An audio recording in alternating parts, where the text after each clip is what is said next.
rocking. Il est le contrepoint de nos 4 rolling back, étant donné que là, on vient totalement se déposer dans notre ligne superficielle antérieure, ou antérieure superficielle, et on va le décomposer pour... vraiment, c'est une histoire de culbuto, où la tension que je vais créer dans tous mes tissus va me donner ma légèreté, et le mouvement va être alimenté essentiellement par la compression de l'air dans mes poumons et la décompression. Donc c'est comme un soufflet respiratoire qui va faire que cette boule va pouvoir se déplacer dans l'espace. Allongé sur le ventre. Ici, on va venir plier une jambe. Donc ça, on connaît avec le single leg kick. Et puis, aller chercher la cheville ou de mettre un relais si cet appui n'est pas accessible aujourd'hui. On peut totalement y mettre une ceinture de yoga ou un élastique qui viendrait faire le relais si nos fibres à l'avant du corps ne sont pas encore totalement disponibles. Et là, ce qui va nous intéresser, c'est de prendre cet appui-là dans la main. Je repousse le sol en avant pour aller tendre la toile de mon hamac antérieur. Et ici, je vais pousser mon pied dans ma main.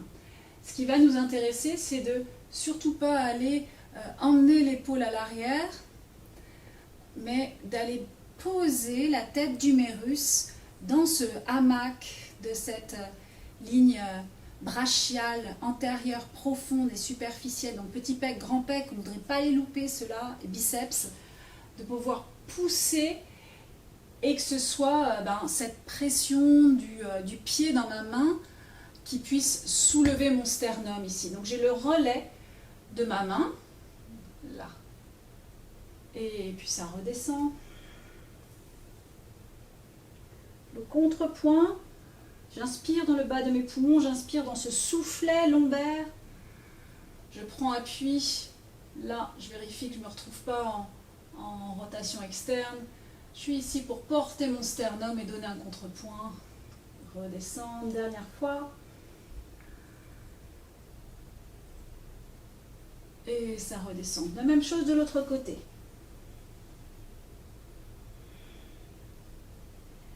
Posez bien l'humérus dans le triceps, la tête de l'humérus de votre bras dans les tissus de vos deltoïdes.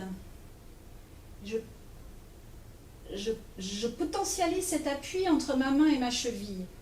Là, j'ai un relais encore ici.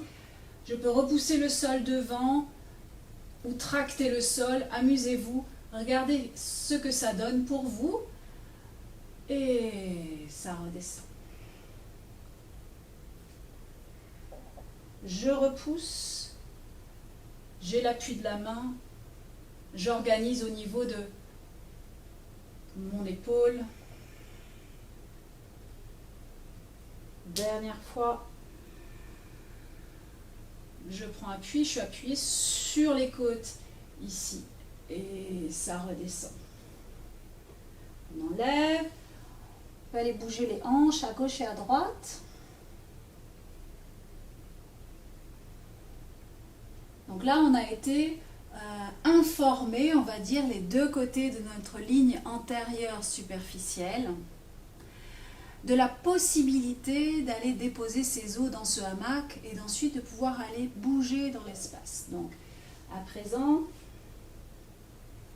il y a une jambe, une main, l'autre jambe, la deuxième main. Posez vos épaules dans les tissus de vos bras à l'avant et regardez ce qui se crée quand vous éloignez les mains du sternum. Ça va venir porter le sternum sans compression lombaire. Voilà. Et puis si les genoux montent, donc pas besoin d'aller trop loin. Ce qui nous intéresse, c'est l'organisation de l'épaule. J'inspire Et il y a ce jeu de je monte mes genoux, je repousse mes pieds dans mes mains. J'inspire quand ça monte, j'expire quand ça descend.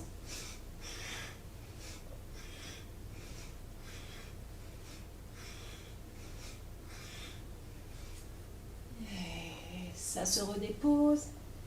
Et on vient bercer le bassin à gauche et à droite.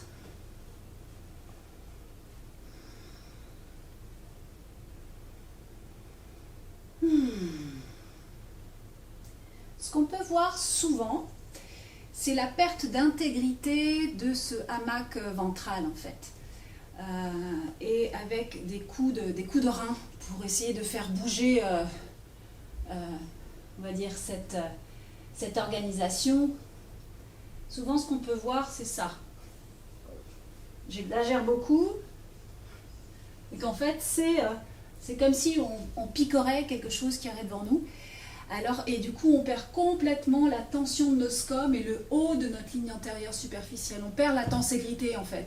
Puis ça devient quelque chose d'assez mécanique en 2D. L'autre chose qu'on peut voir aussi, c'est ça, c'est une déconnexion, désynchronisation. En fait, le jeu, c'est de garder la forme et de jouer avec son souffle. L'air à l'intérieur du corps pour que le corps puisse bouger dans l'air autour de lui.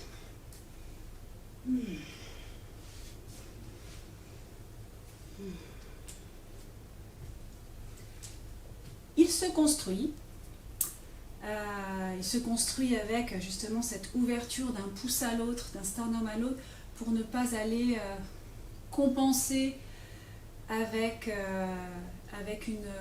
un deltoïde antérieur qui pourrait se fragiliser en fait. Vous aimeriez vraiment aller chercher tout ce hamac de vos lignes de bras maintenant avec les mains derrière et puis qui se croisent comme on avait tout à l'heure avec le boomerang, de ce hamac horizontal avec ce hamac longitudinal. Voilà, et puis ça, la croisée des chemins serait vraiment au niveau du sternum, au niveau du cœur, et le cœur est léger dans cette organisation.